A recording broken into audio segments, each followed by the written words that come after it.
വൻപാപങ്ങൾ, ഇപ്പൊ ശിർക്ക്, സിഹർ, 7 വൻപാപങ്ങൾ പറഞ്ഞിട്ടുണ്ടല്ലോ. മനുഷ്യവധം, യതീമിന്റെ ധനം അന്യായമായി തിന്നല്, അതുപോലെ യുദ്ധരംഗത്ത് പിന്തിരിഞ്ഞോടല്, നല്ല പെണ്ണുങ്ങളെ പറ്റി അപവാദം പറയല്.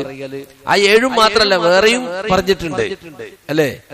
കബായിർ എന്ന് പറഞ്ഞിട്ട് ഗ്രന്ഥങ്ങൾ തന്നെ ഉലമാക്കൾ എഴുതിയിട്ടുണ്ട്. അങ്ങനെയുള്ള വൻപാപങ്ങൾ പൊറുക്കപ്പെടണമെങ്കിൽ ആ പാപത്തിൽ നിന്നും തൗബ ചെയ്ത് മടങ്ങി ഇനി ആ പാപത്തിലേക്ക് തിരിച്ചു പോവുകയില്ലെന്ന് തീരുമാനിച്ച് അങ്ങനെ അയാൾക്ക് അതിൽ ഖേദം തോന്നി അങ്ങനെ തൗബയിലൂടെയും ആ പാപത്തെ വിട്ടു നിൽക്കുന്നതിലൂടെയും പാപം അവസാനിപ്പിക്കുന്നതിലൂടെയാണ് വൻപാപം പൊറുക്കപ്പെടുള്ളൂ.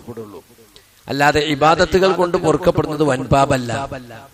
ഇപ്പൊ ചില ആള് വിചാരിക്കും 1 മാസം നോമ്പ് പറ്റാല് ആ ഒരു കൊല്ലം ചെയ്തു പോയ വാങ്ങിയ പലിശയും അന്ന് ചെയ്തു പോയിട്ടുള്ള അതിനിടയിലുണ്ടായിട്ട് വ്യഭിചാരവും മോഷണവും എന്ന് തുടങ്ങിയ എല്ലാ പാപം അതുകൊണ്ട് കഴുകിക്കളയും. അതുപോലെ തന്നെ ആളുകളെ അന്യായമായി ഉപദ്രവിക്കുക, അതിര് തിരക്കുക, എന്നിട്ട് കള്ളപ്പണം ഉണ്ടാക്കുക, അങ്ങനെ അന്യായമായി സമ്പാദിച്ചതൊക്കെ ഒരു ഉംറക്കാണ് പോയ അതൻ കഴുകിക്കളഞ്ഞു. പിന്നെ കുറെ പിന്നെയും വാരിക്കൂട്ടുക, പിന്നെ ഒന്ന് ഉംറക്ക് പറക്കുക. ഇങ്ങനെയാണ് ആളുകൾ വിചാരിച്ചിട്ടുള്ളത്. ഒരിക്കലും ശരിയല്ല. വൻ പാപങ്ങൾ ഒരിക്കലും തന്നെ ഇബാദത്തുകൾ കൊണ്ട് പൊറുക്കപ്പെടുന്നതല്ല. ഇബാദത്തുകൾ കൊണ്ട് പൊറുക്കപ്പെടും എന്ന് പറഞ്ഞത് സഗായിർ, ചെറുപാപമാണ്. അവിടെയും ഒരു കണ്ടീഷൻ അള്ളാഹുവിന്റെ ഖുർആനിൽ അള്ളാഹു പറഞ്ഞത് സൂറത്ത് അൻ-നിസാഇൽ കാണാം.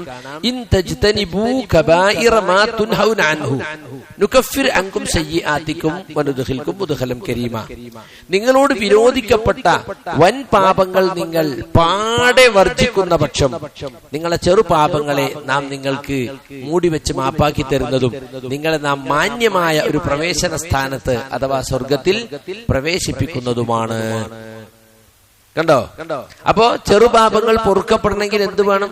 ഇബാദത്തുകൾ കൊണ്ട് ചെറുദോഷങ്ങൾ പൊറുക്കപ്പെടണമെങ്കിൽ വൻ ദോഷങ്ങൾ നമ്മുടെ ജീവിതത്തിൽ ഇല്ലാതിരിക്കണം. വൻ ദോഷങ്ങളെ പാടെ ഒഴിവാക്കിയാലേ ഇബാദത്തുകൾ കൊണ്ട് ചെറുദോഷം പൊറുക്കുള്ളൂ. ഇതൊന്നും പല ആൾക്ക് അറിഞ്ഞൂടാ. അങ്ങനെ ഇബാദത്ത് എടുക്കും, അതൊക്കെ പുറത്തുണ്ടാവും, അത് ഇനി നിസ്കരിക്കും അല്ലെ, ഒരു നിസ്കാരം അടുത്ത നിസ്കാരം വരെ. അങ്ങനെ ഹദീസ് ഉണ്ടല്ലോ ഫർള് നിസ്കാരത്തെ കുറിച്ച്, അസ്സലവാത്തുൽ ഖംസ്, 5 നേരത്തെ നിസ്കാരം, റമളാനു ഇലാ റമളാൻ, ഒരു റമളാൻ അടുത്ത റമളാൻ വരെ, വൽ ജുമുഅത്തു ഇലൽ ജുമുഅ, ഒരു ജുമുഅ അടുത്ത ജുമുഅ വരെ, മുകഫിറാത്തുൽ ലിമാ ബൈനഹുന്ന, അവക്കടയിലുള്ള പാപങ്ങളെ പൊറുപ്പിക്കുന്നതാണ്. അതിന്റെ അടുത്ത വാചകം എന്താ അറിയോ? അത് പലർക്കും അറിഞ്ഞൂടാ. ഇത് ജ്തുനിബത്തിൽ കബായിർ, വൻ പാപങ്ങൾ ഉപേക്ഷിക്കപ്പെട്ടാൽ.